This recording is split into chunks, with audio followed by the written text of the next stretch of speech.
हमारे चैनल को सब्सक्राइब करें और बेल आइकन दबाएं। इस आरती को ढूंढो किसी भी तरह से, क्योंकि फोरेंसिक के मुताबिक जो कंकाल हमें मिला था वो किसी फीमेल का नहीं, मेल का है। मतलब आरती का नहीं। उन दोनों की तरह ये भी हमारे साथ लुका छुपी का खेल खेल रही है। हो सकता है इन तीनों ने मिलकर किसी और को मार दिया हो। किसी को बदबू नहीं आनी चाहिए। अभी हम तीनों की जिम्मेदारी है। इसके लिए हमारे चेहरे पे शिकन नहीं होनी चाहिए, एकदम नॉर्मल मुस्कुराते हुए। ठीक है आरती? और उस अनजान आदमी को मारने के बाद तीनों को लगा होगा कि फरार होने उनके पास एक आखिरी रास्ता बचा।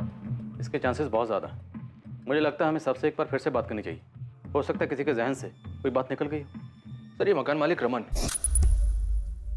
हमसे कुछ छुपा रहा है। इसे पक्का कुछ पता है, हमें इससे बात करनी चाहिए। शायद इसको पता था कि तुलसी के पौधे के नीचे एक लाश छुपाई गई थी। हो सकता है इसे तुलसी के पौधे में पानी डलवाने की बड़ी चिंता थी। अरे ये तुलसी में पानी नहीं डालती क्या? देखो कितना सूख गया है। और हितेश और धर्मेश के गायब होने का फायदा उठाकर हो सकता है ये शायद अपने को जुर्म छुपा रहा। इन तीनों के ही ज्यादा चांसेस हैं, धर्मेश, हितेश और ये रमन। अब या तो इन तीनों में से किसी एक ने या इन तीनों ने मिलकर ये कांड किया। धर्मेश के कंसल्टेंसी वाले फ्रेंड तेजस को बुलाओ।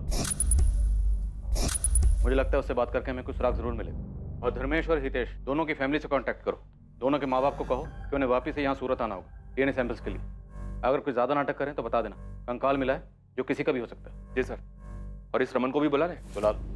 हो सकता है सबसे बड़ा झूठा यही क्राइम सीन वाले मकान का मालिक है। हो सकता है तुलसी के पौधे के लिए इतना बड़ा जो स्ट्रक्चर बनाया उसके पीछे इसी का दिमाग। तुलसी के पौधे के ढांचे में दबे हुए कंकाल का यह अजीबोगरीब मामला अपने अंजाम तक पहुंचने से काफी दूर था। पुलिस के पास आगे कोई रास्ता नहीं था, इसलिए उन्होंने नए सिरे से तहकीकात को आगे बढ़ाने का फैसला किया। और इस बार भाग्य उनका साथ देने वाला था। उनकी पूछताछ उन्हें घटनाओं के सबसे चौंका देने वाले मोड़ पर ले जाने वाली थी। अरे कोकिला, देखो तो किसका फोन है? नाम नहीं है, किसी लैंडलाइन से है। हेलो, राणा नगर पुलिस स्टेशन से एएसआई रीवा सेठ बोल रही। हाँ मैडम, धर्मेश और हितेश मिल गए क्या? नहीं, लेकिन इतना कंफर्म हुआ है कि जो कंकाल मिला है वो किसी आदमी का है। क्या हुआ? क्या बोल रहे? हेलो? हाँ मैडम, उनकी कोई खबर आई क्या? नहीं हसमुख जी, लेकिन उनके किराए वाले मकान से जो कंकाल मिला था इतना कंफर्म हो गया है कि वो कंकाल किसी आदमी का है। उस कंकाल के आइडेंटिफिकेशन के लिए हमें डीएनए टेस्ट करवाना पड़ेगा, जिसके लिए आपका और कोकिला जी का डीएनए सैंपल चाहिए। अरे पर हम क्यों सैंपल देंगे? हमारा क्या लेना देना है डीएनए से? देखो वो आदमी कौन है क्या है हमें क्या पता। देखिए हसमुख जी, अभी तक हमें भी नहीं पता चला है कि किसका मर्डर हुआ है, लेकिन पूरी संभावना है कि हितेश या धर्मेश दोनों में से एक हो सकता है। संभावना है? मतलब अभी तक तुम लोग संभावनाओं पर ही टिके हुए हो? अभी कुछ दिन पहले तुमने अंदाजा लगाया था कि वो दोनों मर्डरर है, और आज तुम अंदाजा लगा रहे हो कि वो दोनों विक्टिम है। हम ये बात नहीं कह रहे हैं कि वो कंकाल धर्मेश और हितेश के ही हैं। वो किसी और के भी हो सकते हैं, पर ये बात कंफर्म करने के लिए हमें डीएनए टेस्ट करना होगा ताकि शक की कोई गुंजाइश ना रहे। रूटीन प्रोसीजर है। हम सूरत आ जाएंगे। Thank you so much. क्या कह रही थी पुलिस? कुछ पता चला दोनों का? पुलिस कह रही है कि जो कंकाल उन्हें मिला है वो हितेश या धर्मेश में से किसी का हो सकता है।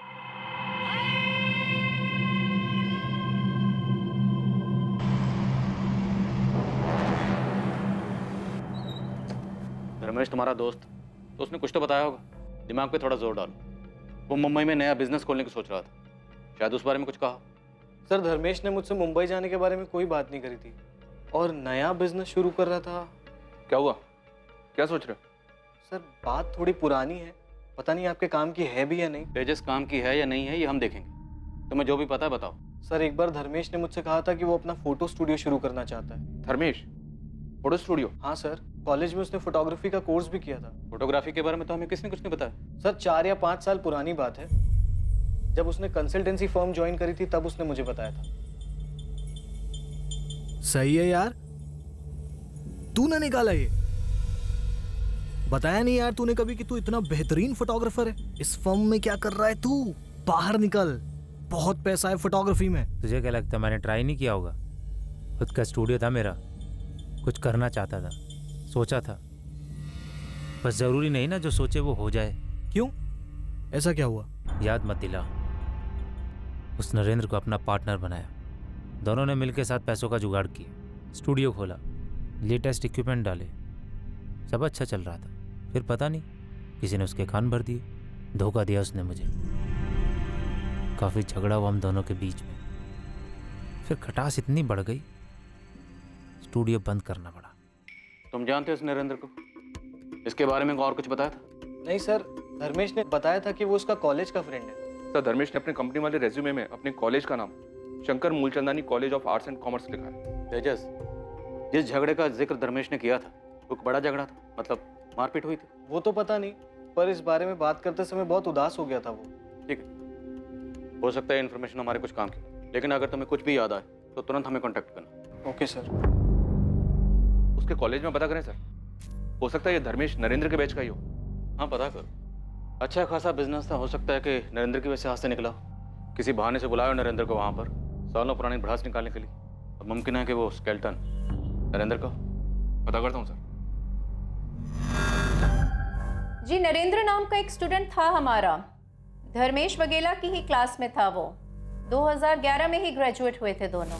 कोई कांटेक्ट नंबर या और कोई डिटेल है आपके पास? कांटेक्ट नंबर तो नहीं है, लेकिन एड्रेस है उसका। वो देहरादून से ही था। ठीक है, एड्रेस दीजिए।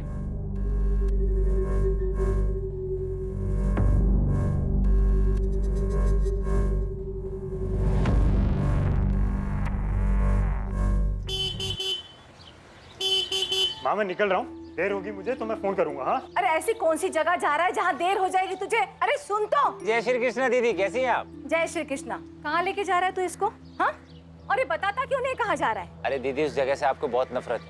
अगर आपको बताएंगे ना तो आप हमें जाने नहीं दोगे। मुझे कौन सी जगह से नफरत है? अरे जल्दी चलो मामू, नहीं तो माँ को सब याद आ जाएगा। तो अरे रुक रुक धर्मेश, अरे माँ को सब याद आ गया। पिक्चर दिखाने के लिए लेके चलो जा रहा चलो है ना? चलो, बाय माँ। समझते नहीं है दोनों। हाँ माँ, मन और आदत दोनों ही खराब कर दी थी फिल्में। हाँ, आजकल की फिल्में कुछ अच्छी बातें नहीं दिखाती है। क्या माँ, तुझे तो खुश होना चाहिए मामा भांजे की ऐसी दोस्ती देख के। माँ, ये पुलिस क्या कह रही है कि धर्मेश और हितेश दोनों ने एक दूसरे को? नहीं सरला, वैसा नहीं कर सकते। पुलिस ने पहले भी गलती की है ना। तुम दोनों धीरज रखो, पुलिस से बात करने दो। चलिए अंदर बुलाता है। जी चलो। हमने सुना वो तुलसी कह रहा तुमने बनवाया था। नहीं, आपको किसने बोला? क्यों, एक और मर्डर करने का इरादा है क्या? भावनी ने बताया, उसी भावनी ने जिसे तुम बार बार तुलसी क्यारे में पानी डालने के लिए बोलते थे। बड़ी चिंता थी तुम्हें सूखे हुए तुलसी के पौधे की? नहीं, वो तो तुलसी का पौधा था तो मैंने देखा तो बोल दिया पानी डालो, वरना मेरा कोई और इरादा नहीं था।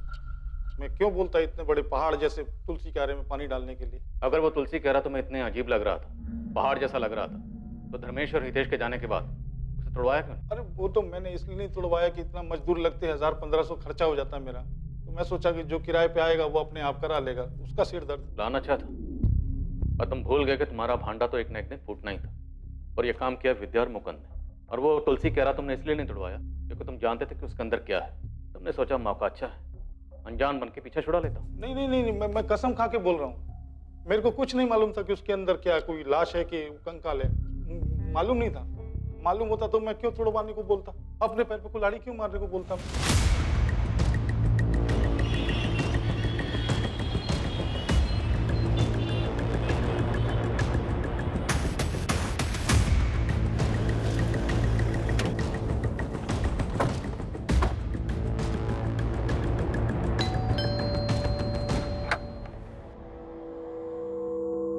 नरेंद्र वर्मा? जी मैं ही नरेंद्र हूँ। धर्मेश वागले को जानते हो तुम? सर मैं कैसे बताऊँ धर्मेश कहाँ होगा? आप मुझे क्यों पूछ रहे हो? हमने सुना है कि धर्मेश के साथ तुम्हारा झगड़ा हुआ था, तुमने धोखा दिया था उसे। मैंने धोखा दिया सर? सर सच बात तो ये है कि वो खुद एक धोखेबाज था। यही देहरादून में फोटोग्राफी स्टूडियो शुरू किया था हमने।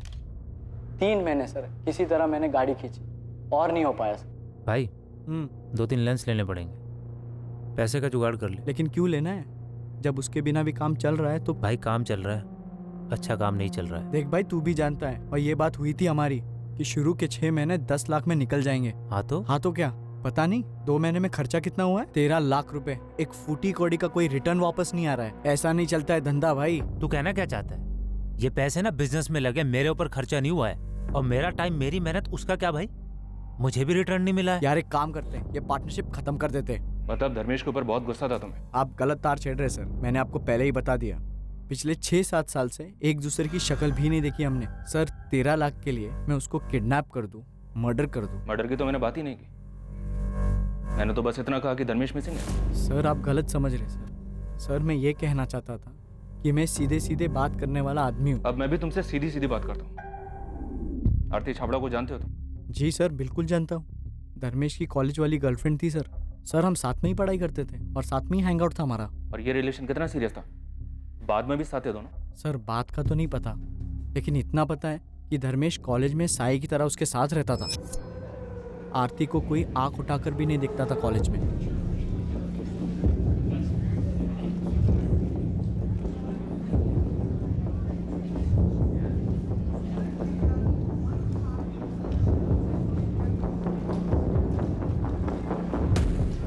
एक मिनट, क्या घूर रहा है? लड़की अनकंफर्टेबल हो रही है, दिखाई नहीं दे रहा है। ओ बॉडीगार्ड, तू जाना अपना काम कर। बंदी है मेरी वो, ऊपर से अकड़ भी दिखा रहा है। यार से समझा रहा हूँ ना, मत घूर। ओ बॉडीगार्ड, मैं तो घूरूंगा, तू क्या कर लेगा? हाँ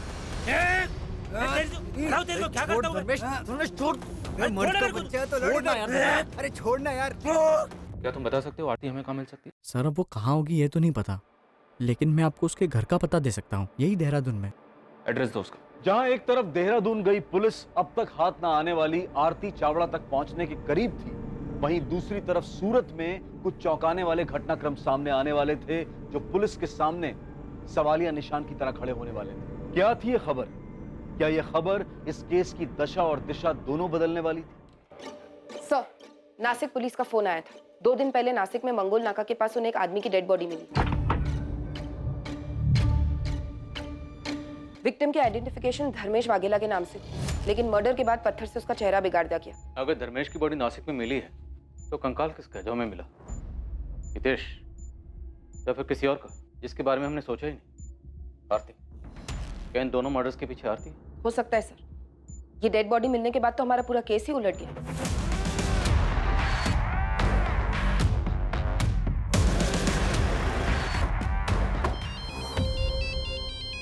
अरे वाह, बोलो। व्हाट? धर्मेश की डेड बॉडी मिली है? आरती के घर पहुंच गया हूं मैं, देखता हूं यहां से क्या मिलता है।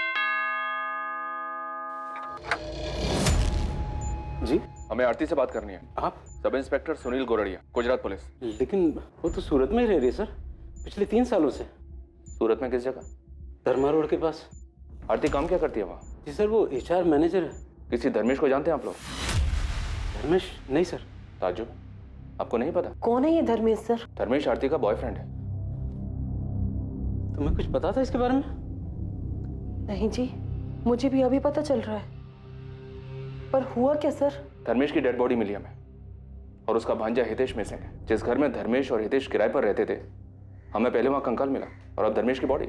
इन सबसे आरती का क्या लेना देना सर? भरत जी, आरती सूरत में एक ऐसी अकेली इंसान है जिसे धर्मेश और हितेश जानते थे। मैं आरती को फोन करता हूँ सर। नहीं, आप उसे कॉल नहीं करेंगे। उसका कॉन्टैक्ट नंबर और एड्रेस हमें दीजिए, और जॉब डिटेल्स भी। तो ना, इसमें आरती की ही भलाई है। अगर हमारे यहाँ से जाने के बाद आप उसे इन्फॉर्म नहीं करेंगे तो। क्या? ये क्या बोल रहे हैं आप? क्या हुआ? किसका फोन था? पुलिस बोल रही है कि धर्मेश की लाश मिली है। जी सर, आरती के पेरेंट्स तो बता रहे कि वो सूरत में ही है। उसका एड्रेस और फोन नंबर मिला है। रीवा गई है उसे उठाने उस एड्रेस पर। जल्दी।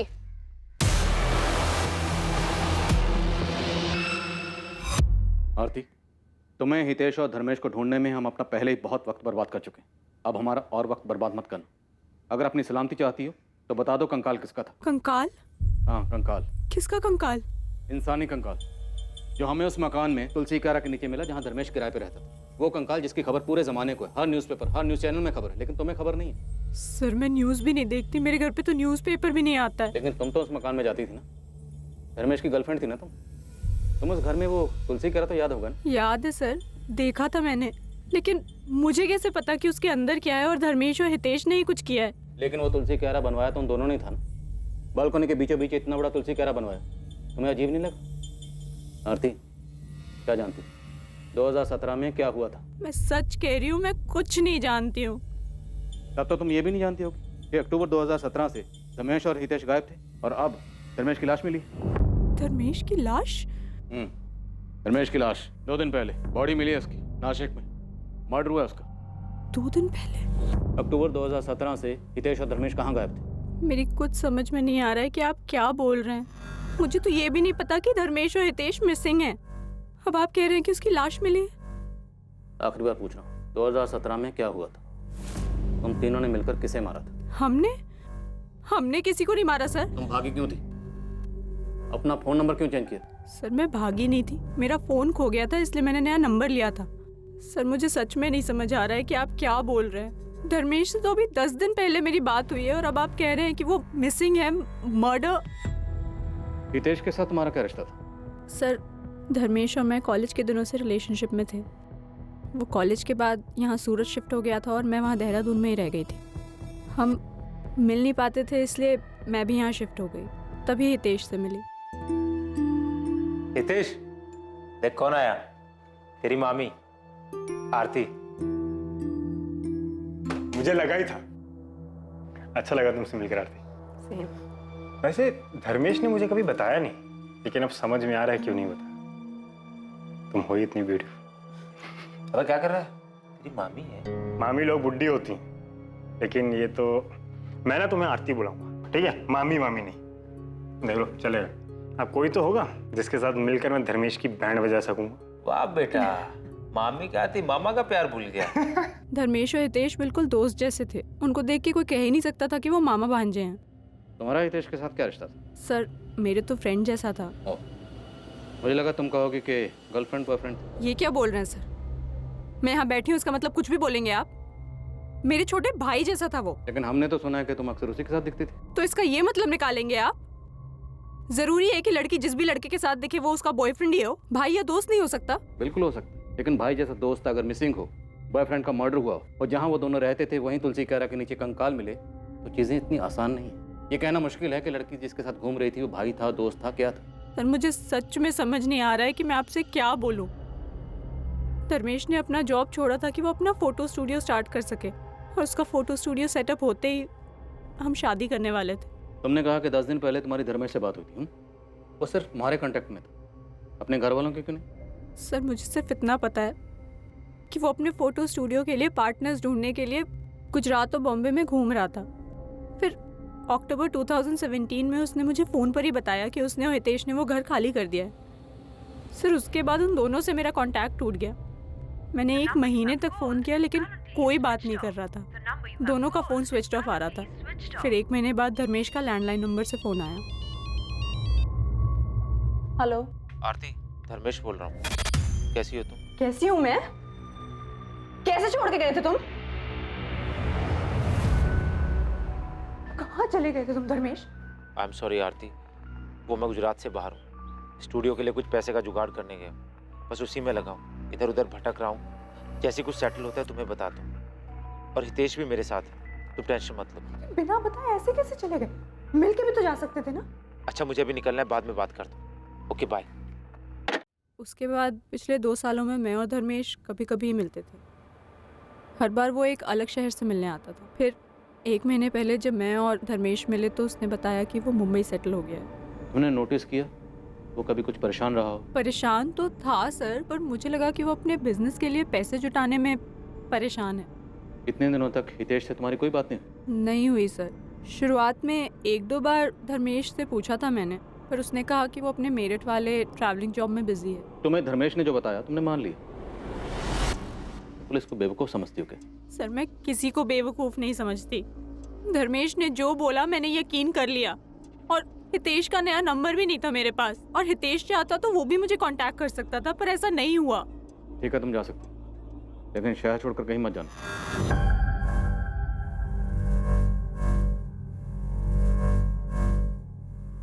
झूठ बोलिए लड़की। हाँ सर, जवाब देते वक्त कुछ और ही सोच रही थी। जब धर्मेश और हितेश के गायब होने के बारे में पूछा तो बात घुमा दी, और लड़की के चेहरे और आंखों में वो तकलीफ बिल्कुल नहीं है जो एक लड़की के अपने बॉयफ्रेंड और होने वाले पति की मौत की खबर सुनकर होनी चाहिए। शायद कुछ छुपा रही है सर। मुझे लगता है वो कंकाल हितेश का ही था। धर्मेश के साथ मिलकर मार डाला होगा। फिर हमें कंकाल मिला। आरती और धर्मेश को पता चल गया होगा कि पुलिस उनको ढूंढ रही है। बात हितेश के मर्डर की थी तो हो सकता है धर्मेश को गिल्ट फील हुआ हो। अब बर्दाश्त नहीं होता है। तुम्हें नहीं आना मत आओ, तुम्हें कुछ नहीं होगा। मैं सरेंडर करने जा रहा हूँ। नहीं धर्मेश, ऐसा कुछ नहीं करोगे तुम। ऐसा सोचना भी मत। पूरी जिंदगी जेल में काटनी पड़ेगी। और तुम्हें क्या लगता है ये इसे सरेंडर कर देने से तुम्हारा गिल्ट कम हो जाएगा? नहीं, ऐसे एटलीस्ट हम साथ तो रह सकते हैं ना। कुछ दिनों में ना ये मामला भी सारा ठंडा पड़ जाएगा। तुम पहले शांत हो जाओ। तुम्हें लगता है मामला ठंडा पड़ जाएगा आरती? ये कोई चोरी और 420 का केस नहीं, ये मर्डर है।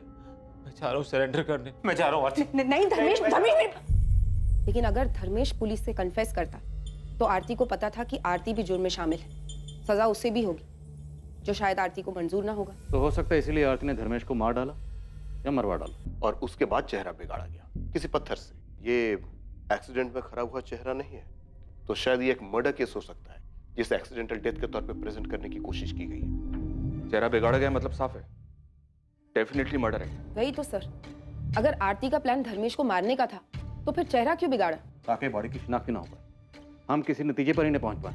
हम धर्मेश को ढूंढते रहते और धर्मेश हमें कभी मिलता ही ना। और ये आरती हमारे सामने बेचारी गर्लफ्रेंड की एक्टिंग करती रहती। हमें यही कहती कि मेरा प्रेमी मुझे धोखा देकर भाग गया और मर्डर कर दिया उसने। और हमें भी यही लगता कि बेचारी गर्लफ्रेंड कितना सच बोली, जबकि उसका असली सच हमारे सामने कभी ना आता। सर, हमने कहीं आरती को छोड़कर गलती तो नहीं कर दी? अगर ऐसा है तो वो भाग भी सकती है। The number you have called is currently switched off.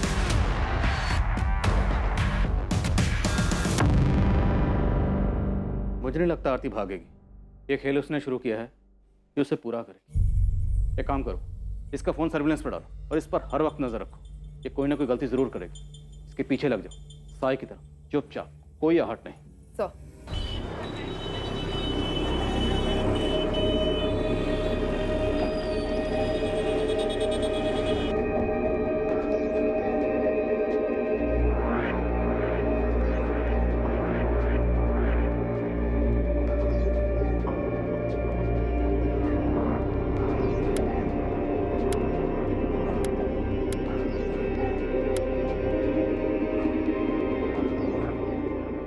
जो बॉडी नासिक पुलिस को एक्सीडेंट साइट से मिली थी, उसकी शिनाख्त के लिए धर्मेश की फैमिली को बुलाया गया। चेहरा बिगड़ा होने के बावजूद कोकिला वाघेला ने अपने बेटे धर्मेश की लाश को पहचाना। डीएनए के सैंपल्स लेने के बाद पुलिस ने धर्मेश की बॉडी को उसकी फैमिली को हैंडओवर कर दिया। उसका अंतिम संस्कार हुआ। पुलिस भी वहां मौजूद थी और उनकी नजर आरती पर भी गई, जो फैमिली से दूर खड़ी थी। उसके चेहरे पे तो साफ दिख रहा था कि वो दुखी है, लेकिन धर्मेश की मौत की संजीदगी उसकी आंखों में नहीं झलक रही थी।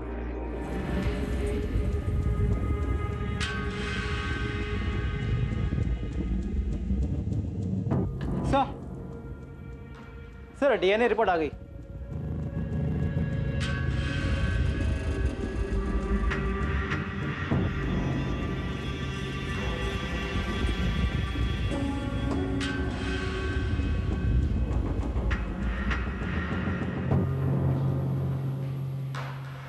मेरी तो कुछ समझ में ही नहीं आ रहा है कि सब क्या हो रहा है।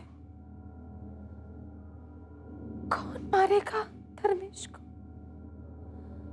और ये हितेश कहाँ चला गया? अपने मामा के अंतिम संस्कार में भी नहीं आया। क्यों भाग रहा है ये हितेश? कहीं इसने तो धर्मेश को नहीं मारा? माँ, आपको ऐसा लगता है कि वो दोनों मर्डर कर सकते हैं?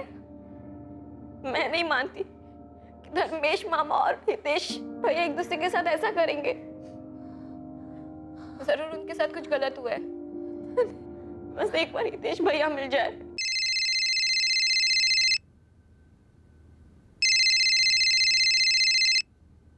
शायद पुलिस का फोन है। हेलो,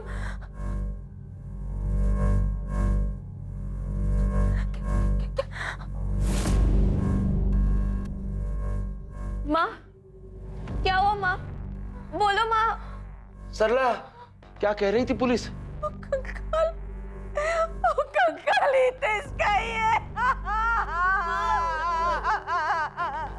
कंकाल की आइडेंटिटी के खुलासे ने केस को पलट कर रख दिया था। जहां शुरुआत में हितेश सोलंकी और धर्मेश वगेला मर्डर के जुर्म में मुख्य संदिग्ध थे, वहीं अब दोनों पीड़ित करार हो चुके थे। कंकाल हितेश का था, यह तो साबित हो चुका था, लेकिन क्या सच में धर्मेश की मौत भी एक्सीडेंट की आड़ में एक मर्डर था? आखिर 2 साल पहले ऐसा क्या हुआ था? इन 2 सालों में धर्मेश कहां था? और सबसे ज्यादा जरूरी सवाल ये कि इन दोनों की हत्या की साजिश के पीछे कौन था? पुलिस इन सवालों के जवाब तलाशने में लगी हुई थी और इस वक्त उन्हें आरती चावड़ा पर ही सबसे ज्यादा शक था। क्या पुलिस वाकई सही दिशा में थी या फिर इन सब के पीछे कोई और ही था जो पर्दे के पीछे से अपनी उंगलियों पर सभी को कठपुतली की तरह नचा रहा था? सर, आरती अपने घर से निकल चुकी है। हमारी कांस्टेबल लगी है उसके पीछे। आरती को उठा लेते हैं सर। नहीं सुनिए, ये आरती कोई बड़ा गेम खेल रही, खेलने दो उसे, लेकिन आंख नाक कान मुंह सब खुले रखो। ये आरती कोई ना कोई गलती जरूर करे।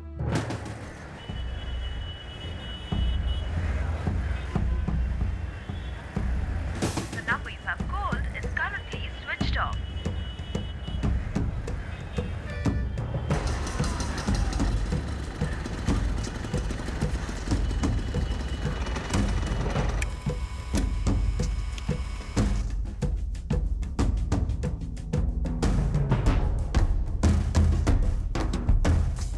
આપે જે નંબર ડાયલ કર્યો છે તે પહોંચની બહાર છે। पिछले कुछ दिनों से काफी परेशान हूँ। मैंने पूछा भी, लेकिन कुछ बताती ही नहीं है। चुप छुपाकर किसी के साथ फोन पर बात करती है क्या? सर, किसी से बात होती है या नहीं होती ये तो मुझे नहीं पता, लेकिन मैंने उसे बार बार फोन करते हुए देखा है। कभी उदास हो जाती है और ज्यादातर चिड़चिड़ी रहती है। कोई अंदाजा है आपको कौन है वो जिसे फोन करती है? नहीं सर, इससे ज्यादा कुछ नहीं पता।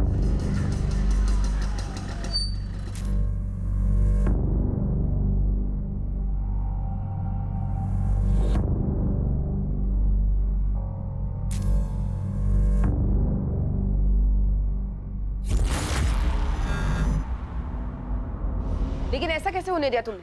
वो गायब कैसे हो गई? बहुत ही चालाक औरत है ये आरती।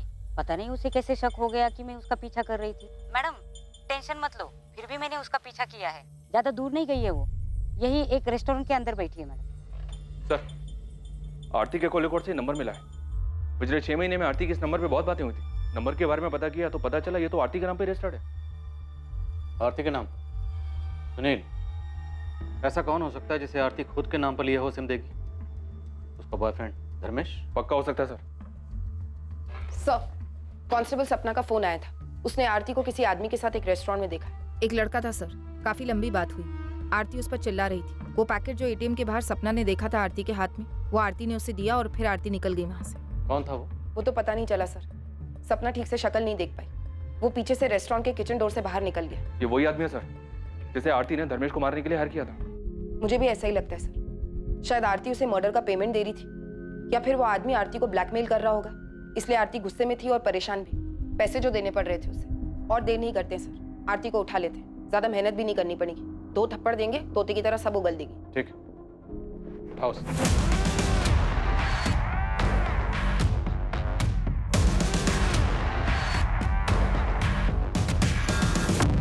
तो तुमने धर्मेश को मरवाया।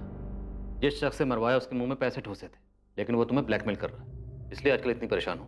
लेकिन जितनी परेशान आजकल हो तब तो नहीं थी जब धर्मेश की मौत की खबर तुम्हें सुनाई थी। गर्लफ्रेंड थी, दोनों के बीच में प्यार मोहब्बत था, फिर भी धर्मेश की मौत की खबर सुनकर तुम हैरान जरूर हो, लेकिन तकलीफ नहीं हुई।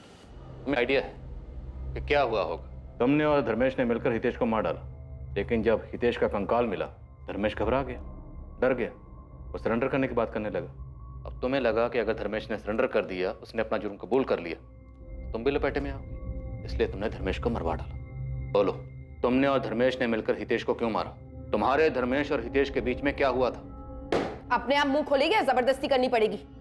बोल, धर्मेश को कैसे और क्यों मारा? बताती हूँ। सर, मैंने किसी को नहीं मरवाया। जैसा आप सोच रहे हैं वैसा बिल्कुल नहीं है। मेरा किसी के मर्डर में कोई हाथ नहीं है। तो किसका हाथ है? गोल गोल मत घुमाओ, सीधा मुद्दे पे आओ। धर्मेश का है। धर्मेश का? तो तुम्हारी ये लव स्टोरी मर्डर मिस्ट्री में कैसे तब्दील हुई? तुमने और धर्मेश ने मिलकर हितेश को क्यों मारा? सर, मैंने किसी को नहीं मारा। इनफैक्ट मुझे तो ये भी नहीं पता था कि वो आप लोगों से छुपकर यहाँ वहाँ घूम रहा है। फिर उस दिन जब आप लोगों ने बताया कि उसकी लाश मिली है तो मैं खुद शॉक में थी। मेरी अभी तो उससे बात हुई थी।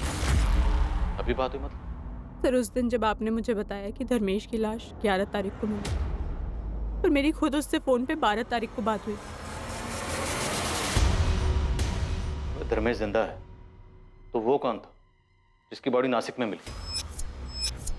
तुमने और धर्मेश ने मिलकर किसे मारा? सर मैंने किसी को नहीं मारा। किसने मारा? सर मैंने किसी को नहीं मारा। मुझे तो खुद समझ नहीं आ रहा है कि ये सब क्या हो गया है। तो ये सब कुछ तुमने उस दिन क्यों नहीं बोला पुलिस स्टेशन में? क्योंकि प्यार करती हूँ मैं उससे। मैं खुद पूछना चाहती थी, उसके मुंह से सुनना चाहती थी कि उसने आखिर किया क्या है। उस दिन यहाँ से निकलने के बाद मैं उसका फोन ट्राई कर रही थी, लेकिन उसका फोन बंद आ रहा था। इसी बात की तसल्ली करने के लिए मैं उसके अंतिम संस्कार में भी गई। आखिर वो बॉडी है किसकी? धर्मेश की तो नहीं है। कल सडनली उसका मुझे फोन आया तो मैंने उसे मिलने के लिए कहा। पैसे लाई हो? हाँ लाई हूँ। और हितेश कहाँ है? कुछ बोल क्यों नहीं रहे हो? कहाँ है हितेश? और वो कंकाल किसका था? कुछ तो बोलो। पुलिस मुझे परेशान कर रही है। मैंने भरोसा किया है तुम्हारा, प्यार करती हूँ तुमसे। क्या किया है तुमने? प्लीज बताओ। बहुत बड़ी गलती हो गई। कैसे बताओ? मैंने हितेश को मार दिया। वो कंकाल भी हितेश का है। तो पुलिस जो बोल रही है वो सच है? इन्हीं हाथों से मारा हितेश को, और कोई रास्ता नहीं बचा था। समझ ही नहीं आ रहा था कि उसकी डेड बॉडी के साथ क्या करूं। फ्लैट से बाहर तो बिल्कुल नहीं ले जा सकता था उसको। फिर मेरी नज़र हितेश के बनाए उस बड़े से तुलसी क्यारा पर पड़ी।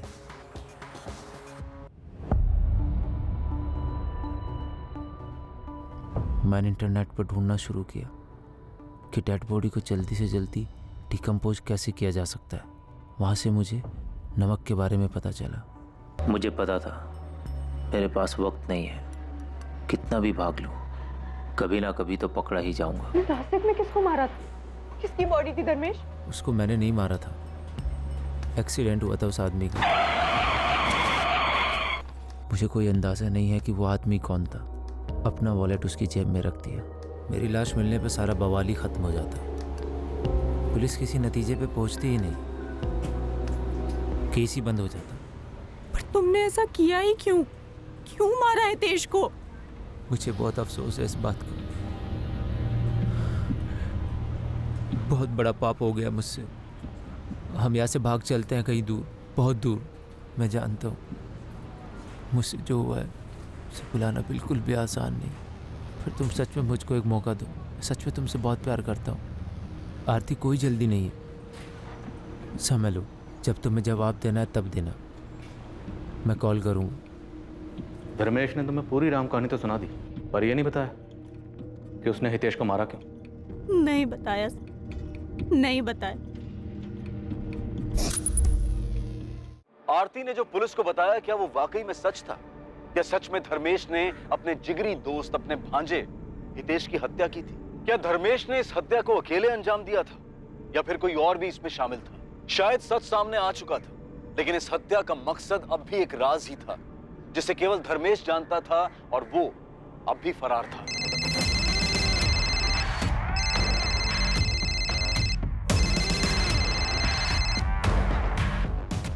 हेलो,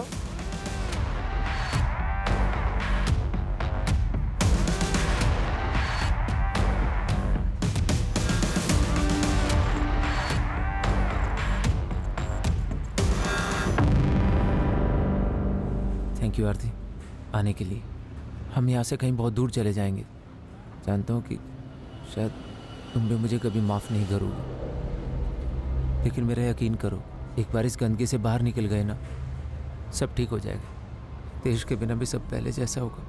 मैं जानता हूँ तेज कभी वापस नहीं आएगा, पर मैं वादा करता हूँ पूरी ज़िंदगी प्रायश्चित पे गुजार दूंगा। प्रायश्चित तो तुम्हें पूरी जिंदगी करना ही है, ज़्यादा दूर नहीं, यहीं सूरत की जेल में। चले, अब चोर सिपाही का खेल बहुत हो गया, अब बस इससे पहले कि मेरे सब्र का बांध टूटे और तेरी हड्डी पसली तोड़े, सब कुछ सच सच बोल दे। मुझे बहुत अफसोस है, मैंने अपने दोस्त जैसे भांजे हितेश को मार डाला। मेरी मजबूरी थी, नहीं मारता तो क्या करता। तो ऐसी कौन सी मजबूरी थी जो अपने बेस्ट फ्रेंड को मार डाला?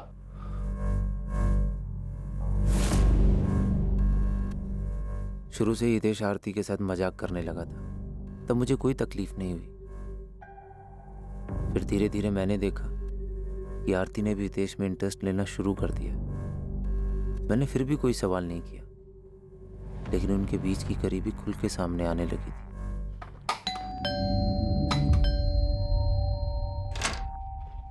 हेलो। तुम यहाँ? बताया नहीं तुम यहाँ आने वाली थी। ऐसे ही चली आई, घर पे इतना बोर हो रहा था तो मैंने सोचा यहाँ आके हितेश के जोक सुन लेते। चल।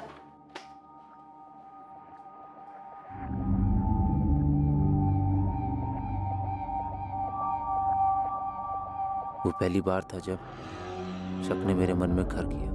उसके बाद आरती घर आने लगी थी। मेरी गैर मौजूदगी में मुझे उनके बीच की नजदीकियां साफ साफ दिखाई देने लगी थी। हितेश भी बदल गया था। तेरा फोन देना, मेरे फोन की बैटरी खत्म हो गई। अरे फोन में लॉक लगा दी, ऐसा क्या है भाई जो छिपा रहा है? अरे नहीं मामू, वो तो बस ऐसे ही। मैंने सोचा फोन में फंक्शन है तो क्यों छोड़ूं, यूज कर लेता हूँ। उससे पहले हितेश ने कभी भी अपना फोन लॉक नहीं किया था और हमें एक दूसरे के सारे पासवर्ड भी पता थे, लेकिन उसने हर चीज पर पासवर्ड लगा दिया था, जिससे मेरा शक और गहरा हो गया। अचानक मेरे दिमाग में वो सब आने लगा। उन दोनों ने मेरे पीठ पीछे क्या गुल खिलाया होगा। मुझे रात को नींद नहीं आती थी। फिर अंदर गुस्सा भर गया था, नफरत हो गई थी मुझे हितेश से। उसने आरती पे बुरी नजर डाल के दोस्ती का बहुत बड़ा इम्तिहान लिया। हम दोनों के बीच में भाईचारा भी खत्म हो गया था। तो तुमने कौन सा रिश्ता निभाया? मामा होकर सगे भांजे को मार डाला? हाँ, ये सब मैंने जुलाई 2017 में प्लान किया। मैंने हितेश को बोला कि रमन को जाके बोले कि घर खाली करना है, और उसी दौरान मैंने अपने ऑफिस में भी रेजिग्नेशन दे दिया। उसके बाद मैंने हितेश को मार दिया और उसकी बॉडी को 2 महीने दफनाने के बाद तक मैं वहीं रुका, ये देखने के लिए कि कोई स्मेल तो नहीं आ रही। और इसी दौरान मैंने ये भ्रम फैलाया कि हितेश जिंदा है, किसी को कोई शक ना हो। उसके फ़ोन से उसके पेरेंट्स के साथ मैसेज पे बात करता रहा। उसके बॉस को भी मैसेज मैंने किया। तो हितेश को मारकर आरती तुम्हें वापस मिल गई? मेरी सबसे बड़ी भूल थी। दोनों के बीच में कुछ नहीं था। हमें तो ये पता है, लेकिन तुम्हें कब यकीन हुआ कि उन दोनों के बीच में वाकई कुछ नहीं था? हितेश की मौत के काफी दिनों के बाद मैं आरती से मिला। उसने हितेश को लेके कुछ ज्यादा सवाल नहीं किए। मुझे लेके परेशान थी और उसे मुझ पर भरोसा भी हो गया था। तब मुझे यकीन हुआ उससे बहुत बड़ी भूल हो गई। भूल? भूल नहीं, तुमने मर्डर किया। महज शक की बुनियाद पर तुमने किसी की जान ले ली।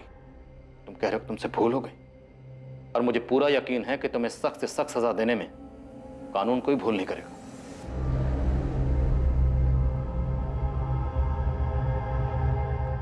करने से पहले मुझसे तो पूछ लेते। हितेश छोटे भाई जैसा था मेरे, तुम्हारे छोटे भाई जैसा था। आरती मैंने बस करो धर्मेश, सुनने को कुछ नहीं छोड़ा तुमने। प्यार भरोसा सब बर्बाद कर दिया। पूछती रही, तुमने कभी नहीं बताया। अब तुम्हें क्या लगता है ये सब कुछ होने के बाद मैं तुम्हारा साथ दूंगी?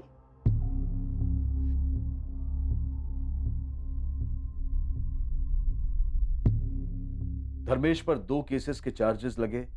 पहला हितेश की हत्या के लिए और दूसरा उस अनजान लाश को अपनी आइडेंटिटी देकर पुलिस को गुमराह करने के लिए। जलन और शक की भावनाएं जहर की तरह से फैलती है और वो इंसानी दिमाग के हर कोने को दूषित कर देती है, हर जागरूक विचार को नष्ट कर देती हैं, और नतीजा ये होता है कि मन में सिर्फ नफरत ही जिंदा रह पाती है। इसके वश में आने से ना केवल रिश्तों में जहर घुल जाता है, बल्कि कई बार इस घटना की तरह अंजाम भयंकर भी साबित हो सकता है। मामा और भांजा होने के बावजूद हितेश और धर्मेश में सगे भाइयों से भी बढ़कर रिश्ता था, पर धर्मेश की तरफ से सिर्फ एक बेवजह की जलन ने उसके मन में शक का बीज बो दिया, जो आखिर में उसे हितेश का खून करने की साजिश तक ले गया। आरती और हितेश से बातचीत करके चीजों को स्पष्ट करने या अपने रिश्ते पर भरोसा करने की बजाय उसने जलन और बदले का आसान रास्ता चुना। अक्सर जुनून में आकर किए गए गुनाह हत्या करने की अहम वजहों में से एक, और ये ज्यादातर पल भर की नफरत का नतीजा होता है। इन हालात में हमें रुक कर सुलझे दिमाग से सोचना चाहिए और परिस्थितियों का हल निकालने की कोशिश करनी चाहिए। हो सकता है कि सिर्फ संयम बरतने से ही आपराधिक घटनाओं की दर में काफी ज्यादा कमी आ जाए। अब मैं अनूप सोनी आपसे विदा लेता हूं, और हमेशा याद रखें, क्राइम और आपके बीच में सिर्फ इतना फर्क है कि आप कितने सतर्क हैं। सतर्क रहें, सुरक्षित रहें। जय Hind. For more updates, subscribe to our channel, click the show links and enjoy watching the videos.